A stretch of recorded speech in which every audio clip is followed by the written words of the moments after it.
नमस्कार, मी सुहास घटवाई. हेल्थ टाईममध्ये आपलं मनपूर्वक स्वागत. नवा आठवडा, नवा दिवस आणि नवा विषय. आज आम्ही तुमच्यासमोर जो विषय घेऊन येतोय तो म्हणजे प्रकृतीनुसार आयुर्वेदिक उपचार पद्धती. यामागचं मूळचं कारणच हे आहे की जेव्हा आपण आजारी पडतो तेव्हा डॉक्टरांकडे जातो, पण आजारी पडू नाही किंवा त्यापूर्वी आपण काय काळजी घेतली पाहिजे हाच विषय आपण समजून घेणार आहोत आजच्या या सगळ्या चर्चेमधनं. आणि आज त्यासाठी आपल्या स्टुडिओमध्ये आलेले आहेत वैद्य सुयोग दांडेकर सर. दांडेकर सर, तुमचं मनपूर्वक स्वागत आहे महाराष्ट्र वनमध्ये. आज आपण हा सगळा विषय समजून घेणार आहोत, पण तत्पूर्वी मी सुयोग दांडेकर यांचा एक थोडक्यामध्ये परिचय करून देतो. साताऱ्यामध्ये 5 एकर जागेमध्ये त्यांची प्रकृती आयुर्वेदिक हेल्थ रिसॉर्ट आहे. त्यानंतर जिओ फ्रेशद्वारे प्रत्येक गावामध्ये आयुर्वेदिक शॉपी त्यांनी सुरू केलेली आहे. आणि याचबरोबर त्यांची पुस्तकंसुद्धा आज प्रकाशित आहेत. त्याच्यामध्ये गृहवैद्य म्हणजे घरगुती आपण काय उपचार केले पाहिजेत हे सगळं त्या पुस्तकामध्ये आहे. आरसा तुमच्या प्रकृतीचा, म्हणजे याच्यामध्ये असंच आहे की आपण शेवटी जर खरंच आरशासमोर उभं राहिलो तर आपल्या प्रकृतीमध्ये काय आपल्याला बदल होत आहेत हे सगळं आपल्याला कळू शकतं. रुचकर तरी पथ्य कर. पथ्य हे आयुर्वेदामध्ये सांगितलं आहे. ते म्हणतात तुम्ही खा पण रुचकर पण तरी पथ्य कर. आणि वजन घटवणं, असे 4 पुस्तकं वैद्य सुयोग दांडेकर यांची प्रकाशित झालेली आहेत. आणि त्याचप्रमाणे सगळ्यात महत्त्वाचं म्हणजे स्वतःची औषधं हे स्वतः त्यांच्या या 5 एकर जागेमध्ये जे काही त्यांचं प्राकृतिक आयुर्वेदिक सेंटर आहे तिथे ते तयार करतायत. दांडेकर सर, एकूणच स्वागत पुन्हा एकदा तुमच्या या याच्यामध्ये. प्रकृतीनुसार आयुर्वेदिक उपचार पद्धती या विषयावर आपण खरं तर सगळं बोलतो. आयुर्वेद हा रोगाच्या मुळाशी जाऊन उपचार करणारं एक उपचार पद्धती आहे असं जे म्हटलं जातं, म्हणजे नेमकं काय? बऱ्याच वेळेला रोगाच्या मुळापासून बरं करतो आम्ही आयुर्वेदात, असं आपण वाक्यात जनरली ऐकतो. पण रोगाचं मूळ म्हणजे काय असतं? त्याचा एक सिंपल प्रश्न प्रत्येक जर आजारी माणसाने स्वतःला विचारला की हा आजार याच लक्षणांनी मलाच या वयात का झाला, तर त्याचं उत्तर काढणं म्हणजे मुळाशी जाणं असं आपण म्हणू शकतो. आपण एक उदाहरणादाखल असं घेऊ की समजा मणक्याच्या आजाराचा एखादा पेशंट आहे, समजा मानेचा स्पॉन्डिलोसिस झालेला आहे. त्यांना विचारलं, वा तुम्हाला का स्पॉन्डिलोसिस झाला? तर म्हणतात मी शिक्षक आहे, मी खूप लिखाणाचं काम करतो. एखादा म्हणतो मी IT मध्ये आहे, मी खूप लॅपटॉपवर काम करतो म्हणून माझ्या मणक्याला त्रास झाला. पण त्याच वेळेला याच प्रकारच्या प्रोफेशनमध्ये अशी हजारो माणसं आहेत की जी यांच्यापेक्षाही वयानं जास्त असतील पण त्यांना स्पॉन्डिलोसिस झालेला नाही. मग त्यांना झाला नाही आणि यांनाच झाला, हे का? हे मूळ कारण हुडकणं म्हणजे मुळापर्यंत जाणं. मग यात पहिली गोष्ट आपल्याला मदत करते ती म्हणजे त्या व्यक्तीची प्रकृती. ओके, हां, म्हणजे मला तेच विचारायचं आहे की मूळ कारणापर्यंत तुम्ही जाता, पण मग हे मूळ कारण तुम्ही शोधता कसं? त्याचा पहिला भाग आम्ही बघतो की त्या व्यक्तीची जन्मतारीख काय, त्याचा जो जन्म महिना जो असेल तर त्याच्या जन्माच्या पाठीमागं 9 महिने गेल्यानंतर आईच्या पोटामध्ये त्या व्यक्तीचं शरीर बनायला केव्हा सुरुवात झाली आहे हे बरोबर आपल्याला कळतं. मग त्याच्यापासून ओळीनं 7 महिन्यांच्या मध्ये 7 घटक म्हणजे 7 धातू शरीरातले बनत असतात. आणि मग त्याच्यानंतर 9व्या महिन्यामध्ये डिलिव्हरी होते. मग त्याच्या पाठीमागे आपण म्हणून 9 महिने जातो. मग हा जो काही जन्मतारखेचा भाग आहे तर त्याप्रमाणे त्या व्यक्तीची प्रकृती बनली जाते असं आपण म्हणतो. बरं, इथे एक आपल्याला दीपाली चौधरी म्हणून फोन आहे बुलढाण्यावरनं. दीपालीजी, विचारा तुमचा प्रश्न काय आहे? हो सर, नमस्कार सर. नमस्कार. हो सर, माझ्या मुलाला आहे ना खूप दिवसापासून खोकला येतो आहे, तर खूप औषधी झाल्या, अजून काही फरक नाहीये. ओके, खूप म्हणजे मी तुम्हाला सांगू डॉक्टर की छान प्रश्न आहे. म्हणजे तो याच्यासाठी ना की हे जे सर्दी होणं, खोकला येणं, मधनच आपल्याला काही डोकं दुखणं, असे जे छोट्या छोट्या व्याधी आहेत, पण याच्यावर वेळीच लक्ष दिलं तर ते खूप महत्वाचं. आणि आता जो आपण मूळ कारणाचा भाग बघत होतो तेच आपण असं बघूयात की समजा या मुलाला खोकला येतोय तर त्याला जनरली काय सांगतील, आपण जर समजा डॉक्टरांच्याकडे घेऊन गेलो तर, किंवा त्याला धुळीची ॲलर्जी आहे, त्याला केळं, पेरू, सीताफळ, आईस्क्रीम हे खायला देऊ नका. पण तो बिचारा कोणाच्या वाढदिवसाला जाणार नाही, काही नाही. मग असं त्या मुलाची अवस्था होऊन बसेल. पण त्याच्या आई वडिलांनी आणि आम्ही आयुर्वेदिक वैद्यांनी जर असा विचार केला की त्याच्या वर्गात समजा 50 मुलं आहेत, ते सगळी मुलं आईस्क्रीम खातायत, पावसात भिजतायत, धुळीत खेळतायत, त्यांना कोणाला सर्दी शिंक सुद्धा नाहीयेत, खोकला तर अजिबात नाहीयेत. मग बिचारा याच मुलाला काय येतोय? तर याचा अर्थ आईस्क्रीम वाईट नाहीये, धूळ वाईट नाहीये, थंड हवा वाईट नाहीये, आपला मुलगा त्या गोष्टींशी लढू शकत नाही हे वाईट आहे. ओके. ह्यांना खोकल्याला फरक नाही पडला असं त्या आई का म्हणतायत? कारण त्यांनी त्याच्यावर खोकला बरा करण्याचे उपचार दिले. मग ते आयुर्वेदातला आडूळसा दिलं असेल, ज्येष्ठमध दिलं असेल, काही सीतोपराधी चूर्ण दिलं असेल, माहित नाही मला काय दिलं. पण आपण जर विचार केला की बा माझ्याच मुलाला का खोकला येतो, त्याची प्रतिकारशक्ती का कमी आहे, आपण जे काही त्याला खायला प्यायला सात्विक देतो आहे ते सगळं पचून तो प्रतिकार क्षमता बनवू का शकत नाहीये? बरोबर. जर त्याची प्रतिकारशक्ती बनली तर त्याचा खोकला बरा करणं असा विचार करण्यापेक्षा त्याला कधी खोकलाच येऊ नये हा अशी विचार त्याची प्रकृती बनेल. बर. म्हणजे आपण एखाद्या ओल्यात काम करणारी मुलं बघतो किंवा एखाद्या बांधकामाच्या ठिकाणी असलेल्या वॉचमनच्या घरातली मुलं बघतो, ती तिथं ओलाव्यात खेळत असतात, त्यांना कधी सर्दी शिंका होत नाहीत. मग आपल्याच घरातल्यांना का होत आहेत हे मूळ कारण पाहायला पाहिजे. ओके. आपल्याला एक मुंबईवरनं फोन आहे, महेश म्हणून. महेशजी, विचारा तुमचा प्रश्न काय आहे?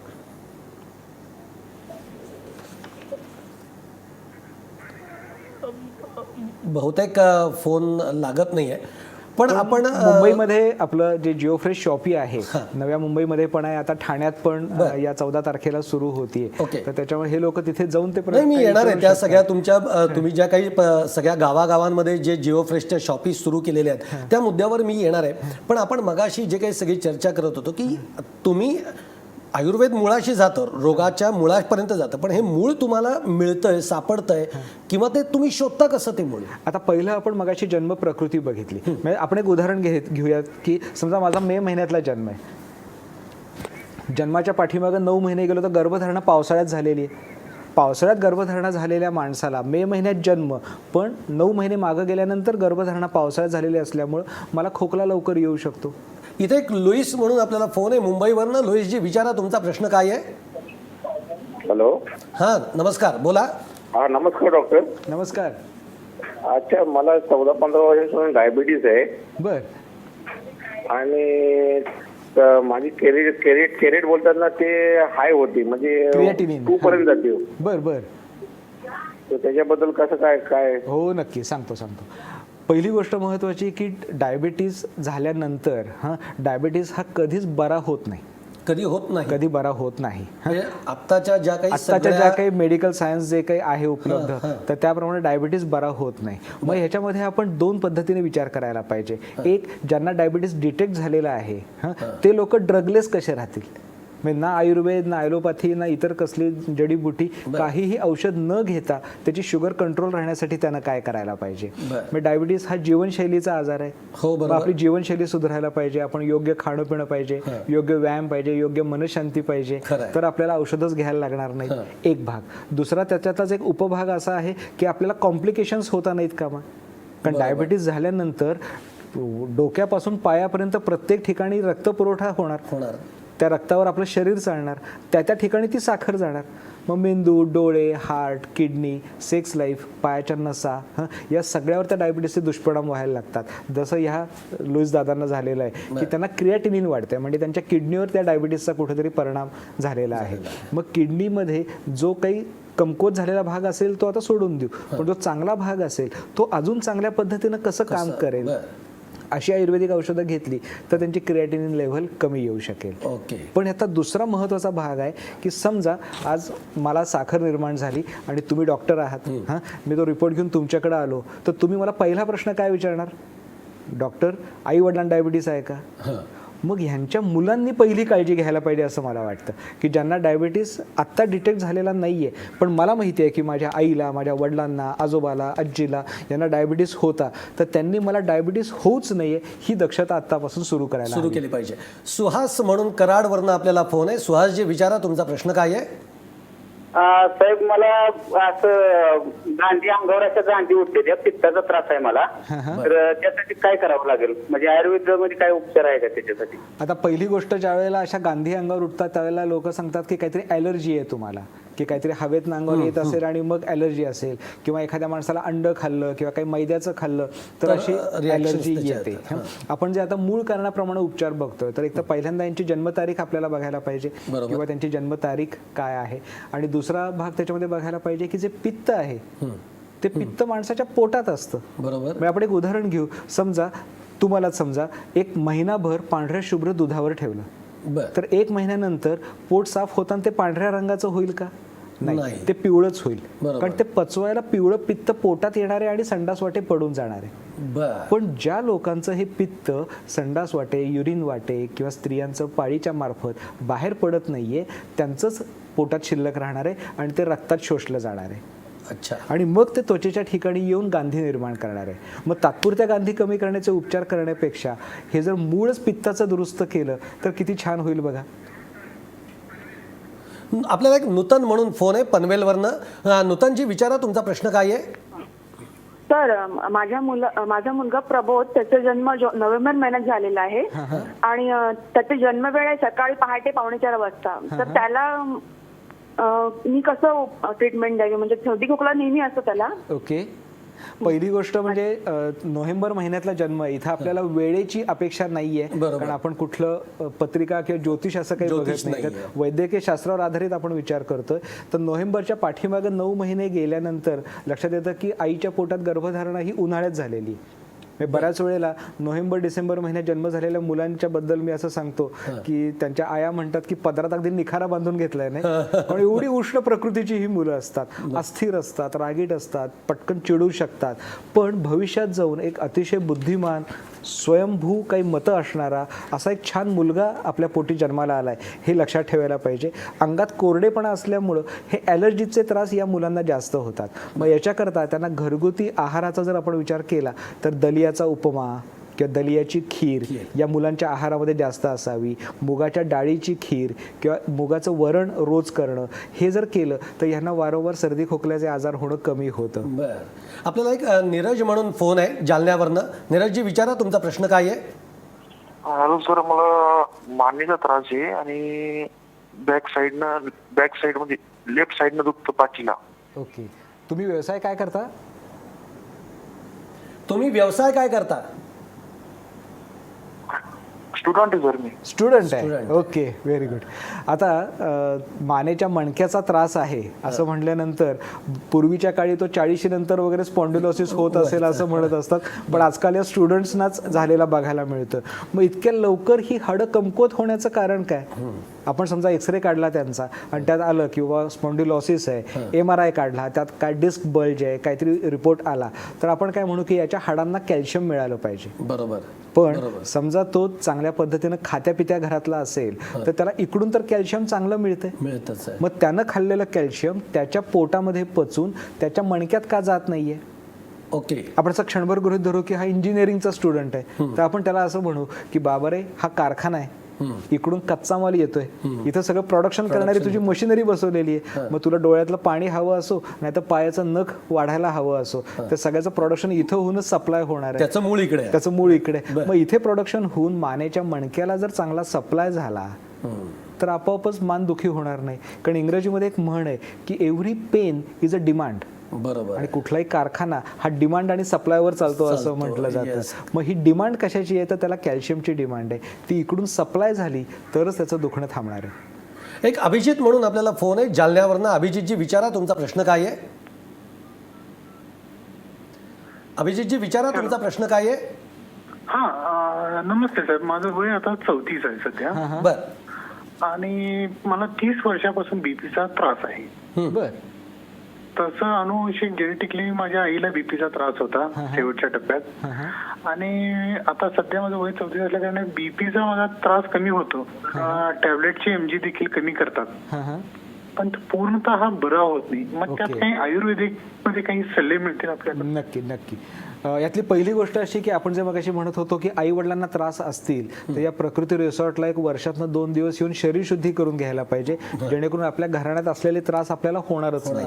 पण समजा झाले तर ते का होतात याचा आपण विचार करू. ब्लड प्रेशर म्हणजे रक्तवाहिन्यांवर जे दाब देतं त्याला आपण ब्लड प्रेशर म्हणतो. ओके. मग समजा एखादं एक लहान मूल आहे तर त्याला ढकलून द्यायला काही फार प्रेशर नाही लागणार, पण एखादा जाडजूड माणूस आहे तर त्याला ढकलायला आपल्याला प्रेशर लागेल. तेच कमी जागेतनं ढकलायचं असेल तर आणि प्रेशर लागेल.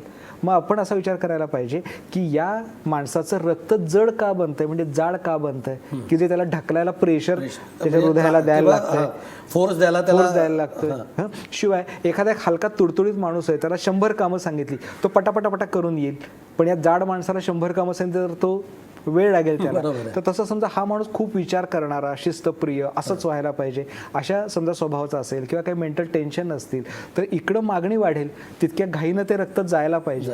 पण ह्याचं हे जाड रक्त जर पोटातच प्रोडक्शन होत असेल तर ते वर पोचू न शकल्यामुळं त्याला ब्लड प्रेशर आहे असं आपण म्हणू. पण यानं खाल्लेल्याचं पचून शुद्ध सकस हलकं रक्त बनेल असा जर आयुर्वेदिक उपचार पंचकर्म जर आपण त्याला केली तर त्याचं रक्त हलकं बनेल आणि इकडची मागणी कमी व्हावी. त्याप्रमाणे त्यांना आपण जन्मतारखेप्रमाणे जर त्याचा सल्ला दिला किंवा तुमचा स्वभाव असा असा आहे तर तुम्ही मनशांतीसाठी हे उपाय करा, कारण घरोघरी मातीच्या चुली आहेतच, आपण किती टेन्शन घेऊ. मी तुमच्याकडे डॉक्टर येणार आहे, कारण मगापासून तुम्ही जन्मतारखेनुसार म्हणताय त्या प्रश्नावर मला यायचं आहे. पण एक प्रतिभा म्हणून फोन आहे नांदेडवरनं. प्रतिभाजी विचारा तुमचा प्रश्न काय आहे. प्रतिभाजी विचारा तुमचा प्रश्न काय आहे. हा सर, माझ्या आहे ना गुडघ्यांवर सूज असते नेहमी आणि सूज येऊन हातापायाला मुंग्या येतात. ओके. हातापायाला मुंग्या येतात आणि पायावर सूज असते नेहमी, गुडघ्यांवर, घोट्यांवर. ओके. या गुडघ्यांवर, घोट्यांवर सूज, हातापायाला मुंग्या हे जे काही होतं ते स्त्रियांच्या बाबतीमध्ये त्यांनी लक्षात ठेवायला पाहिजे की नाचणी किंवा बाळंतिणी करताचा जो डिंक असतो हा डिंक यांच्या आहारामध्ये भरपूर पाहिजे. खजूर यांनी व्यवस्थित खायला पाहिजे जेणेकरून त्यांच्या हाडापेरांचं पोषण चांगलं होईल. जिथं सूज येते तिथं शरीरानंच काहीतरी मिलिटरी पाठवलेली असते म्हणून ती सूज येते का, तर तिथं काहीतरी कमकुवतपणा आहे. मग ह्या स्त्रियांना जे काही घरचं काम कष्ट सगळे पडत असतात तर याकरता यांनी योग्य सकस आहार ठेवला पाहिजे. आणि जे हातापायाला मुंग्या येतात त्याकरता त्यांनी मानेचा आणि कमरेचा एक्सरे काढून घ्यावा. तो एक्सरे त्यांनी ईमेलवर किंवा असा मला पाठवला तर मी त्याचं उत्तर त्यांना जास्त चांगलं देऊ शकेल. आणि स्त्रियांच्या बाबतीमध्ये नुसतं कॅल्शियम कमी आहे किंवा नुसतं हिमोग्लोबिन कमी असा विचार करून चालत नाही, तर ते होण्याचं कारण कित्येक वेळेला हार्मोनल चेंजेस असतात. दर महिन्याची पाळी व्यवस्थित येते ना किंवा पाळी गेल्यानंतर हाडं ठिसूळ होतात असं म्हटलं जातं. गर्भाशयाची पिशवी काढली तरी हाडांना लवकर भोकं पडतात असं म्हटलं जातं. मग या ह्याच्यामध्ये त्या स्त्रीत्वाचा महत्त्वाचा अभ्यास नीट करणं हे गरजेचं असतं. त्याप्रमाणे मूळ कारणापर्यंत जाऊन आपण यांना योग्य सल्ला देऊ शकतो. आपण मगाशी जो आपला उत्तर राहिलेलं आहे की मुळाशी जाणं म्हणजे नेमकं काय आणि त्याच्यातून तुम्ही काय शोधता त्या आजाराचं. एक पल्लवी म्हणून आपण फोन घेऊयात. पल्लवी म्हणून पुण्यावरनं फोन आहे. पल्लवीजी विचारा तुमचा प्रश्न काय आहे. माझ्या मिस्टरांना 10 मे 88 जन्मतारीख आहे. त्यांना एन्क्लोजिंग स्पॉन्डिलिसिसचा त्रास आहे. ओके. 10 वर्षापासून. तर त्यांना त्याच्यामुळे त्यांचं जरा पोस्चर असं वाकलेलं आहे खांद्यामध्ये. बरोबर. आणि त्यांना पित्ताचा त्रास खूप सुरू झालेला आहे पोटातून. खूप औषधं घेतल्यामुळे खूप पित्ताचा त्रास सुरू झालाय. तर त्यांना काय ट्रीटमेंट घ्यावी लागेल. अँक्युलोजिंग स्पॉन्डिलोसिस हा जो आजार आहे तर या आजाराकरता म्हणजे त्यांच्या काही जेनेटिक चेंजेस काहीतरी झालेले असतात असं आता संशोधन सगळं सांगायला लागलेलं आहे. तर ह्या लोकांना साधारण 21 दिवसाचा पंचकर्माचा उपचार असतो मणक्याच्या आजारासाठी, ज्याच्यामध्ये यांचं वाकडं झालेलं पोस्चर किती प्रमाणात सरळ होईल आता नाही मला सांगता येणार, परंतु वेदनारहित जीवन हे लोक जगू शकतात. कारण स्पॉन्डिलोसिसच्या अनेक प्रकारांपैकी एकमेव हा प्रकार असा आहे की जो 100% बरा नाही होत. याला घेऊनच आपल्याला आयुष्य काढायचं आहे. तर याला वारंवार शरीरशुद्धी ठेवणं आणि काही या हाडांचं योग्य रीतीनं कार्य चालेल असे आयुर्वेदिक उपचार घेणं हे करत राहिले तर त्याचा उपयोग त्यांना चांगला होईल. डॉक्टर, पुन्हा आपण त्या मूळ याच्यावर येऊ की तुम्ही हे जे मूळ शोधता त्याचं एक कारण तुम्ही जन्मतारीख ही एक सांगितली आणि अजून काय मुळापर्यंत जाण्यासाठी अजून यांचं पोट तपासलं जातं. जशी नाडी परीक्षा हा आयुर्वेदातला भाग आहे तशी नाद परीक्षा केली जाते. आपण कुठल्याही गोष्टीवर जर वाजवलं तर आपण डोळे मिटून पण सांगू शकतो की हे मी टेबलावर वाजवतोय आणि हे मी पोकळ भांड्यावर वाजवतोय. तर तसंच पोटावर वाजवून ज्या या प्रत्येक गावोगावी ज्या शॉपी आहेत तर त्या ठिकाणी जो दर आठवड्याला आपला वैद्य जातो तो काम हेच करतो की त्या आलेल्या सगळ्या रुग्णांचा जन्मतारखेप्रमाणे पोट आणि नाडी परीक्षा हे करून त्यांचं मूळ कारण सांगणं. मी आयुर्वेदामध्ये प्रवास हे सुद्धा मूळ कारण सांगितलंय. आपल्याला फक्त प्रवासानं स्पॉन्डिलोसिस होतो एवढंच माहिती आहे, पण दर 25 मैलावर जशी बोली भाषा बदलते तसं दर 25 मैलावर रक्ताची घटना बदलते. म्हणजे कोल्हापूरचा माणूस खूप तिखट खातो पण तिकडे काय अल्सर किंवा मूळव्याध लवकर होत नाही, ती पुण्या एवढीच होते. मग पुण्यातल्या माणसानं गोड खाल्लं तरी त्याला तेवढीच होते. बेंगॉलमध्ये खूप मिठाया खातात म्हणून काय तिकडे डायबिटीस लवकर होत नाही. केरळमध्ये खूप भात खातात म्हणून तिकडे जाडी लवकर वाढत नाही. मग हे ज्यावेळेला आपण केरळला जातो, आपण प्रवासाला जातो, आपण परदेशी जातो, तर त्यावेळेला आपण विचार करायला पाहिजे की कुठेतरी मूळ कारण आपल्या शरीरात धरतंय ते आपण दूर करायला पाहिजे. ओके, तुम्ही सुंदर हे सगळं म्हणजे याचं मूळ शोधता कसं हे जे सांगितलं. मला आता यायचं या प्रश्नावर की तुम्ही जे जन्मतारखेपासून हा जो सगळा उपचार पद्धतीचा भाग आहे हा समजून घ्यायचा आहे. पण इथे एक छोटासा आपण ब्रेक घेऊयात. कुठेही जाऊ नका, पाहत राहा महाराष्ट्रवान.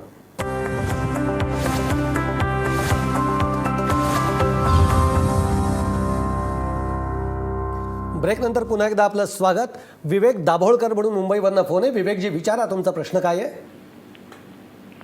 नमस्कार डॉक्टर साहेब, मी विवेक दाभोळकर बोलतोय मुंबईवरून. मी प्रोफेशन मध्ये पोलीस आहे, पोलीस ऑफिसर आहे.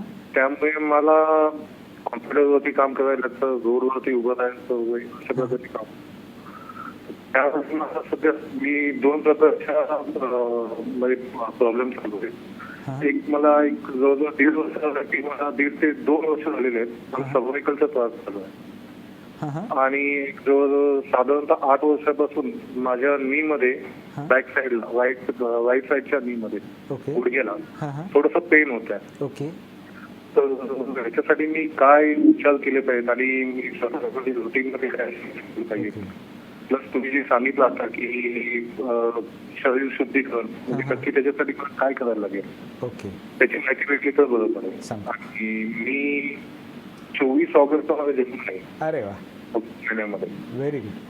आता ऑगस्टमध्ये जन्म झालेल्या व्यक्तीच्या जन्माच्या मागे 9 महिने गेलं तर हिवाळा हा ऋतू येतो. त्याच्यामुळे या लोकांच्या शरीरात गारवा अधिक असतो. कॉम्प्युटरवर काम, एसीत काम असं जर असेल तर हे सांधे जखडणं, स्पॉन्डिलोसिस, सांधेचे विकार होणं हे या लोकांना जास्त होऊ शकतं. ह्याला बेस्ट वे म्हणजे काय तर ह्यांनी कॉम्प्युटरवर काही काम करण्याच्या अगोदर सकाळी आंघोळ झाल्यानंतर ऑफिसला जाताना साधी आपल्या घरात जी सुंठ पावडर असते ती जरी कोरडी अंगाला नुसती फासली, स्त्रिया जसं चेहऱ्याला फेस पावडर लावतात तशी, आणि रात्री झोपताना एकदा कोरडी सुंठ पावडर फासली तरी त्याचा खूप चांगला उपयोग त्यांना होऊ शकतो. दुसरा भाग जो त्यांनी शरीर शुद्धीचा म्हणला तर शरीर शुद्धी ज्यांना करायची असेल तर त्यांनी आपल्या जन्मतारखेप्रमाणे सगळी माहिती जर का पाठवली तर कुठल्या ऋतूमध्ये किती दिवस हे शरीरशुद्धी करायला पाहिजे हे त्याप्रमाणे त्या व्यक्तीला सगळं सांगितलं जातं. डायबिटीस असेल किंवा इतर काही आजार असतील तर आधी काही तपासण्या करा असं त्यांना सांगितलं जातं आणि त्याप्रमाणे त्यानंतर ते शरीरशुद्धी नक्कीच करू शकतात. मनोज म्हणून आपल्याला नवी मुंबईवरनं फोन आहे. मनोजजी विचारा तुमचा प्रश्न काय आहे.